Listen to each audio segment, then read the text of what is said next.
Coming up this Friday and Saturday night, Maple Leaf Pro Wrestling is back with its Mayhem series of events. And joining us here to give us his thoughts onto the big sophomore weekend for Maple Leaf Pro Wrestling, the unofficial mayor of Windsor, Ontario himself, Scott D'Amore, is with us here on Post Wrestling. Scott, how are we? Just a couple of days for, obviously, I'm sure, a big undertaking for you with 2 nights at St. Clair College. Yeah, thanks, John. It's great to be here. I'm doing good. I'm excited. It's kind of that time before the show where it's movement, movement, movement, and so many things to do in so little time. But that's what makes this business great. All these things coming together, all this chaos, and then when it's done right, it kind of like just falls into place, and you sit back afterwards, and you're like, "Damn, our crew came together and did that, and entertained the fans." And I'm very confident that's what we'll do this weekend. How's this process like for you, coming off the October shows and then earmarking this weekend, and then you've got the May show that we'll talk about coming up in Toronto, as opposed to kind of the week to week grind of producing shows and having just that constant loop of your next shows and you're immediately on to the next one, as opposed to this period where you do have that leg time to prepare for the next set of shows? Yeah, one of the really nice things, and that's a great question because actually it's the first time I've heard it on this media run. Um, I remember talking before Forged in Excellence in October about how the nice thing was we could do these shows, we could focus on them, then we could sit back and breathe. There wasn't a television show to put up the next week. And as you say that, I kind of go, "Yeah, oh yeah, that was really nice. It gave us a chance to sit back, relax, then tackle things at a bit of a more leisurely pace, and then zoom right into the holidays. So it was a great experience in October going that way. It's a little different this one because when we come out of this event, we're full bore towards the return to Toronto, the Mattamy Athletic Center, formerly Maple Leaf Gardens, as we all know it and love it. So it'll be a little bit different, but at least there's not that show to kick out 2 or 3 days later, so we can at least breathe for a few days. So that's one of the nice things about not doing a weekly TV show at this point, is it does give us at least the chance to stop, breathe, and then evaluate things and look how we're going to tackle them next time. When we rewind 12 months ago and you're coming out of TNA, is Maple Leaf Pro Wrestling coming to mind pretty quickly, or did you allow yourself to get off the hamster wheel and sort of reset before this project kind of came together in your mind? Yeah, I mean, it wasn't on my mind when, last year, as we sit here, it's been 13 months or whatever. So I go back that time, like, no, like in February of last year, I mean, it wasn't on my mind. You're pissed off, you're frustrated, you're disappointed. You look at things, you try to adjust, you reacclimate to life. You sit there and check yourself and go, hey, it was a great run you had, and you still got a lot of great stuff going on, and you adjust and move forward, with everything in perspective. But I think it was probably into June. It was probably into June before it's like, okay, like this is something we're gonna do. Although as I think about it, there was a moment where we, pretty early on, probably about March of last year, so pretty quick later, hey, we're gonna do something, let's put it together, we're gonna run some. And then it quickly looked at it and said, I'm not mentally and emotionally ready to tackle something like that. So we hit pause, and then I think it was in June where we started going, hey, let's start putting something together, and we started working through that process to get that done. And I decided, like last August was my 50th birthday. Wanted to do something, I think, to distract people from just reminding me I was 50 years old that day. So 10 a.m. in the morning, boom, we dropped this announcement and changed the narrative. So just shift that focus away from the 5-0. When you look back with the benefit of a year of perspective, like coming out of the TNA run, is that sort of your lowest point when it comes to professional wrestling? Like here, it's been said over and over, but here you guys had really resurrected this brand, and it's almost as though you're right at the goal line and all of this goes down. Did you just want sort of a detachment from pro wrestling at that point in time, just given the probably the emotions that were attached with everything connected to the decisions? Yeah, did I want a detachment? not probably not really. Probably more importantly, I needed the detachment. Yeah.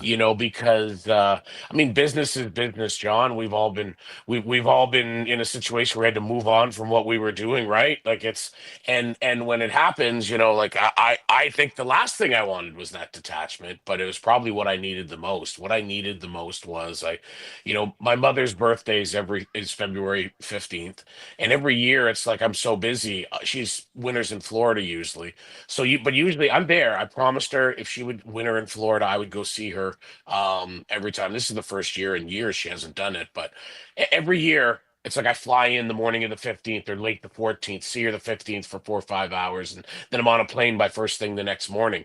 One of the opportunities that this change in pace gave me was, I went down there, myself and my girlfriend spent 2 weeks down there visiting my mother and family and decompressing. Those type of things are the type of things that are important when you make those adjustments to go, wow, like I don't know if I'd have done this if things hadn't have changed. I took my mother in October, right before the last show's terrible timing, where we started at the top in Italy and worked our way down. We started in Mm. Venice and worked our way down to Napoli and to Naples, and getting to show that tour and experience that's something I wouldn't have taken the time to do in the previous majority of my life. So having the opportunity to do that type of stuff, and then also to jump back in to the other side of my life, to the real estate and development side, like that's something that I really enjoy and I'm passionate about, and I had kind of started neglecting, I think, through my time with TNA with Anthem Sports. I wasn't spending the time on that. It was coming back and jumping back into that, and remembering that I enjoy this as well. And I don't know if you or any of the people out there watching or listening can relate, but it was also a moment where I realized I don't think I've been holding at my end of the bargain on some of this stuff. I have great partners that some of them I've had for decades, some of them only had for years, but I have some of the best partners out there. Just good, honest people, sharp. And there was a moment after I got back in and settled back into work and working on projects that I realized, and we got in a boardroom, and I kind of went to my partners, and I had to say, at least I felt I had to say, like, I'm sorry. Like, guys, I didn't realize, like, I was dumping stuff in your lap that shouldn't have been in your lap, and I wasn't carrying my end, and for that I'm sorry. That was wrong. And they were great. They were super supportive, said, don't worry about it. We knew you were doing your thing, and we knew that you'd be back at this table when the time was right. And the timing's good because luckily it was right as we were getting into a phase of a project where, me and my partners all have different roles and skill sets. So, like, this is where we need you the most. So if you can focus on what we're doing now, then this all worked out. This was all timed perfectly. So I'm very grateful for their understanding and support, and for the opportunity to jump back in. So I have a life that's much more balanced now, with family and my real estate, development and business, and then still doing great wrestling, something I'm passionate about here with Maple Leaf Pro. Are you, obviously, with this newfound balance that you have between these various hats that you're wearing, do you keep options open that if a role came down the pike for you, like when you see stuff like WWE ID popping up or an AEW specific role? I think a lot of people can envision various roles that a Scott D'Amore could play. Do you keep options like that open, or is this sort of the tasks that you're most happy with when it comes to balancing everything, that you have a position here with Maple Leaf Pro Wrestling, but you're doing it on your terms? Yeah, and I mean, look, the Maple Leaf Pro something is something that I feel really strongly about. And John, you've seen it. You've been around this business a long, long time. When you're not American, it's really tough to get opportunities. Sure. Because most of the opportunities, the majority of the major opportunities are in the U.S. And if you want to be in the U.S., you need to get that work visa. And if you need to get that work visa, you need to be a person of international acclaim or with extraordinary skill. Well, how do you show that you're a performer of international acclaim or that you have extraordinary skill if you're not booked on the major events? So part of the mandate for MLP is to provide that platform for Canadians specifically, but also for other non-Americans and anybody in the industry to be on a platform that has enough eyeballs to showcase talent, and also at the same time to work with and develop talent. Because John, you've seen the same thing. You go out on an independent show, and you see a lot of times there's like, wow, this guy's really good. But what they might not have got is an opportunity to sit there, to be produced, to be in, like, hey, you're going to come out here. This is the mark we need in your music. We need you to stand here and pause here. Those type of things where they both get direction and being produced in the event while still giving them lots of freedom, plus the type of constructive feedback and that afterwards so that they can improve and they can be ready, because being on a larger platform, being on a broadcast platform, and that requires some different skills than what you get to rep every time when you're out there on the indies. So MLP is an opportunity to showcase and develop that talent, specifically Canadian talent, but anybody, but specifically focusing on Canadians where we can, and give them that opportunity. So I feel passionate about that, and that's something that I don't want to stop doing. Now, having said that, when I left TNA in I think it was 2010, I thought I was done. Like I was never going to jump back to the belly of the beast again, right? Like I would run some border city stuff. We did the Maximum Pro thing with some other people around Ontario.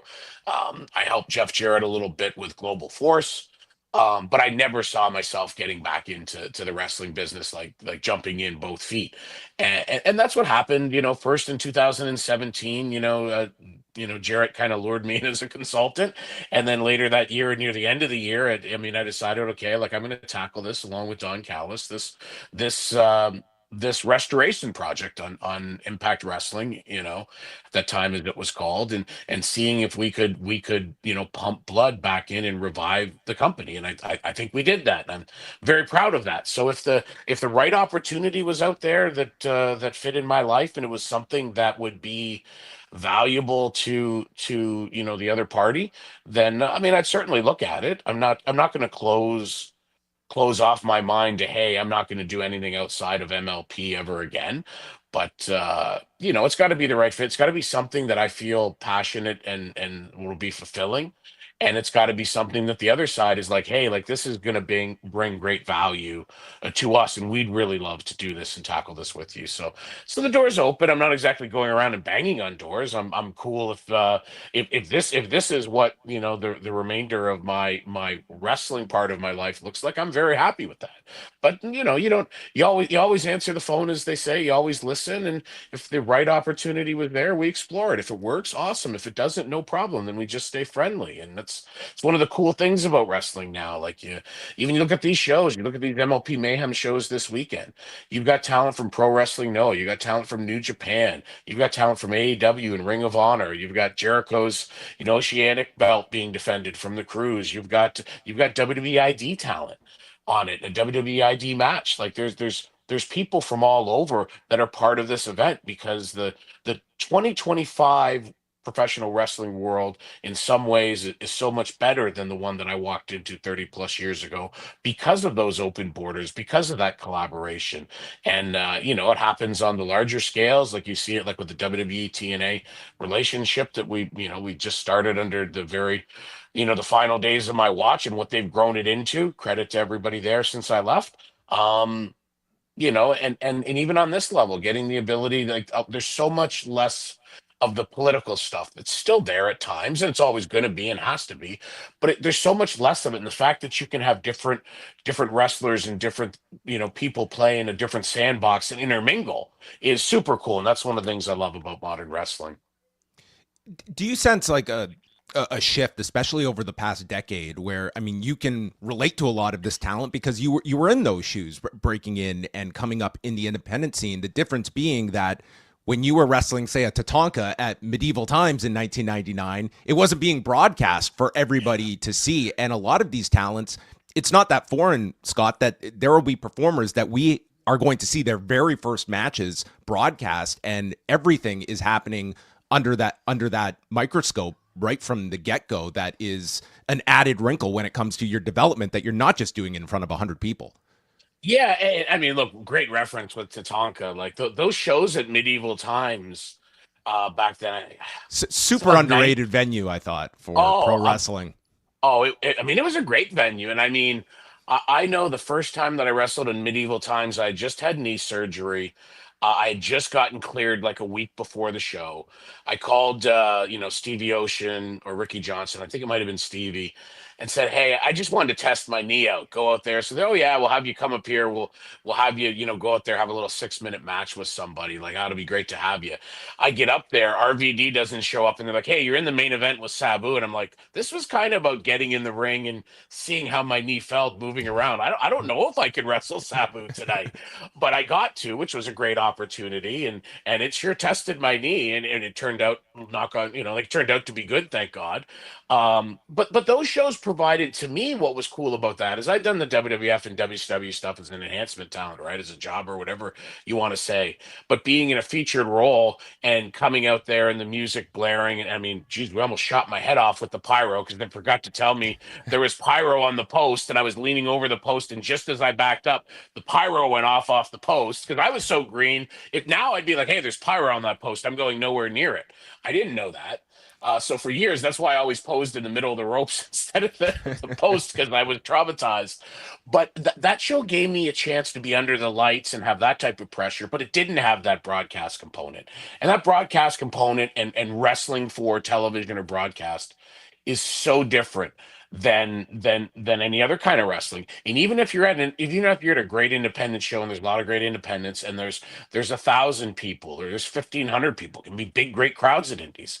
It's got a different atmosphere, to your point, and they're not getting the game day reps for TV wrestling. TV wrestling is very different than house show wrestling, independent wrestling like that, and that's a skill set that's underdeveloped on the indies, and that's something that I think MLP can help provide to talent that has the ability to make it to that next level. At TNA, a lot of the time, like Jimmy Jacobs, Don Collis, myself, we talk about like Jimmy, who's awesome. Like, yeah, guys, we can't assume that they know, because things that come like that are second nature to us and that we take for granted, some of these talents that are coming in don't know that. So you have to try to think, like, I probably shouldn't have to explain this, but I better, just in case. And sometimes they knew what you were going to be telling them, and sometimes they're like, "Oh, okay, I didn't know that." So I think that's one of the great things about this platform is we're a platform to showcase talent and give it opportunity to be seen and hopefully discovered. And it's also a platform to help develop, fine tune, and improve their skill set to hopefully move forward. Let's look ahead to Friday and Saturday night. And obviously, in the name itself, the brand is Canada. And political tensions are very high. And this being a border city town, Scott, you are very likely going to have a high percentage of both Americans and Canadians in attendance this weekend. As a creative, does your brain go towards let's lean into that? Or is it the opposite, that we're going to piss off everybody if we do not give them sort of that distraction, because it's a lot of political turmoil at this point between Canada and the U.S. How do you navigate that in this kind of interesting world that you have of professional wrestling to play with us? Yeah, and I mean, look, with my old school brain, for wrestling, it's like, hey, like, there, our political enemies are Russia. We're gonna have a Russian heel. Hey, they're Iranian. We're gonna have an Iranian heel, and all these things that historically we did. This day and age is a little different, and people approach things a little differently. Can we have some fun? At some point with, hey, America, and some wrestling style fun with it. I hope so, but can it be the focal point of the underlining thing? I don't think it probably should be. To your point, I mean, I think Canadians are a little more savvy on some of the stuff that's going on, tariff wise and everything else, than a lot of the Americans. When I talk to Americans, it's less of a thing to them because they have so many other things to pay attention to in their part of the world and dealing with what they're dealing with. Politically, but for Canada, it's very important you see it. And to your point, Windsor specifically, like this city, Windsor, exists because of where it exists on the map and its proximity to so many places in the United States. And the original Fort Windsor, or Richmond, I think as it was called at the time, was set up because of that. It grew because of the bootlegging and because of prohibition in the States. And the thing that anchors things here is automotive and manufacturing. You can't do automotive and manufacturing in this day and age without parts traveling across the border. When you get a Jeep that's assembled in Toledo, it's had parts that have crossed the border, Windsor, Canada, sometimes multiple times. Honda and Guelph has got stuff that's coming up from the States, like, Windsor here with with Chrysler and that. I mean, we're putting out the Pacificas, the minivans and all that over the years. And those parts, they're a blend of things. So it is very stressful here. We're getting ready to build the biggest power plant for batteries, like for automotive, like batteries and that. And that's a huge thing here. And as somebody who exists in the business world here, and just last year announced a $200 million commercial shopping development. Hmm. Just looking at everything, like I talked to some of the sub trades, and it's like, hey, we want to get pricing in this, and they're kind of like, well, we can give you a price today, but that price can be totally different tomorrow, because as we saw a week ago, if you went across the streets, the average person went across the street and bought groceries, they're paying a tariff and taxes when they came back on it. Now, if you make that same trip today with where things are, you're not. But we don't know, because come beginning of April, you might be paying those tariffs again. So it's pretty frustrating on that level, and it's hypertension here in Windsor about that. So we're not going to like base our show around Canada versus the U.S. or anything like that. At times, we'll always have fun with it, like much like we had fun with Team Canada being down in the States and being the evil Canadians, and getting the rise out of the fans there. That's something that we can look to do here and there. But this point is so hyper political.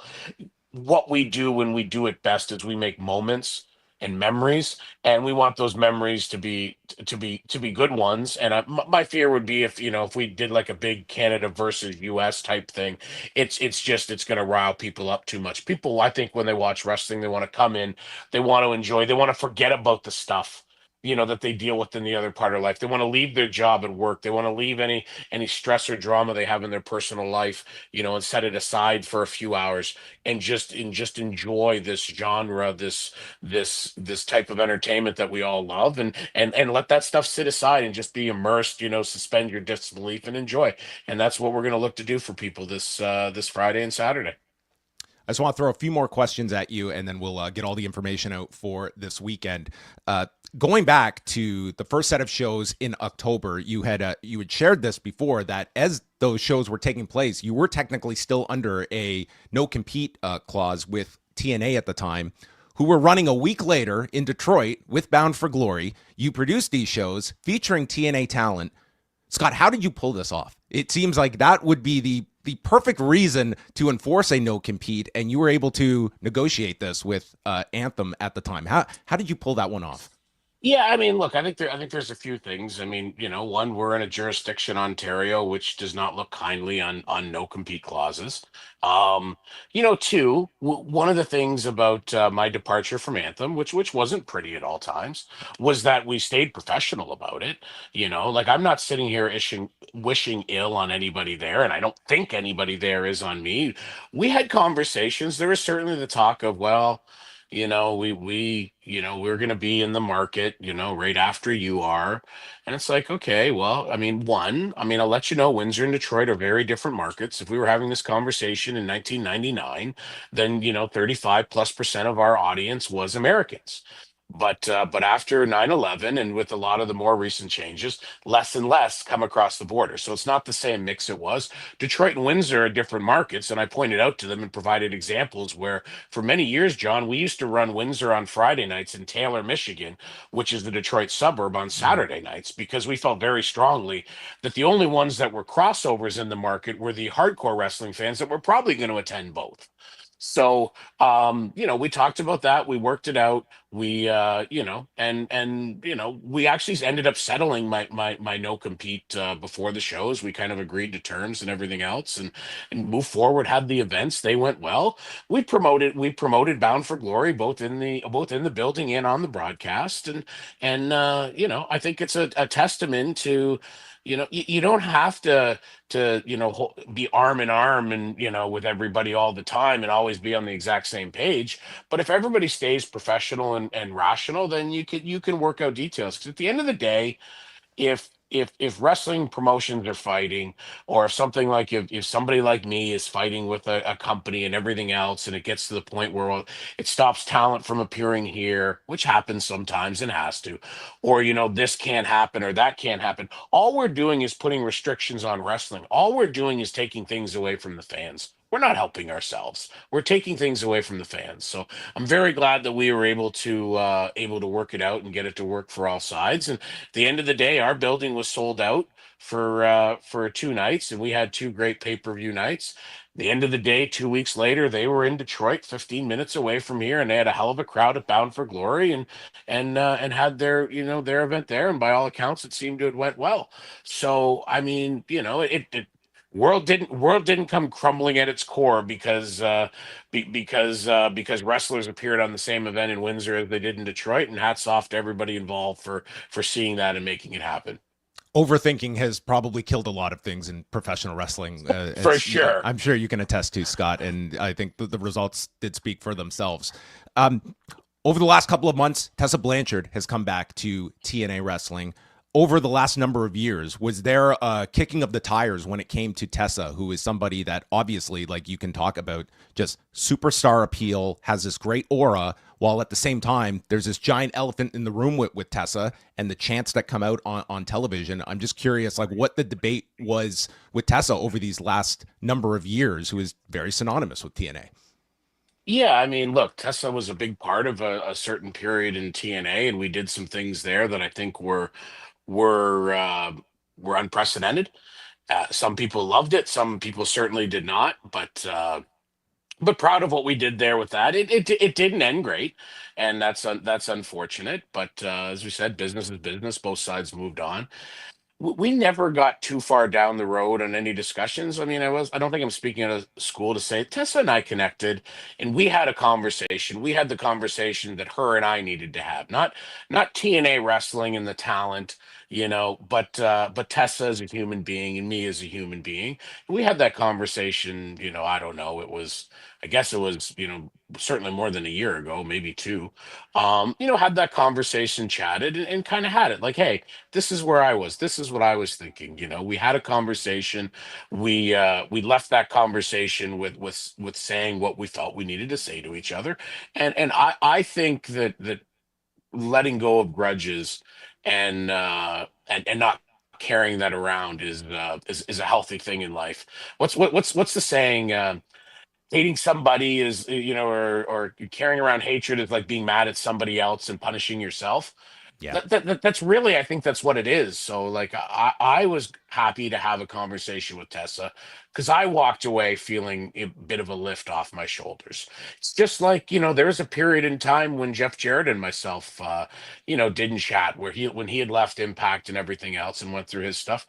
There is a period of time where we didn't chat. And the first time that we were in the same place we were actually at for the love of wrestling in the UK. And it's a convention, and from across the hall, Jeff and I see each other, and we kind of like look, and our eyes kind of lock, and he kind of goes like this, and I'm like, uh-huh. And then we're doing our stuff, and he's like, and we both walk to the center of the room, and it's a big hall, and the two of us stand there, and we chatted for 10, 15 minutes. And at one point, Jeff goes, "Hey, Scotty D, how uncomfortable do you think all these people are watching?" I goes, "How many of these people do you think are watching us?" And I go, "I think all of them." And he goes, "How many of them you think are uncomfortable?" And I go, "Just about every one of them."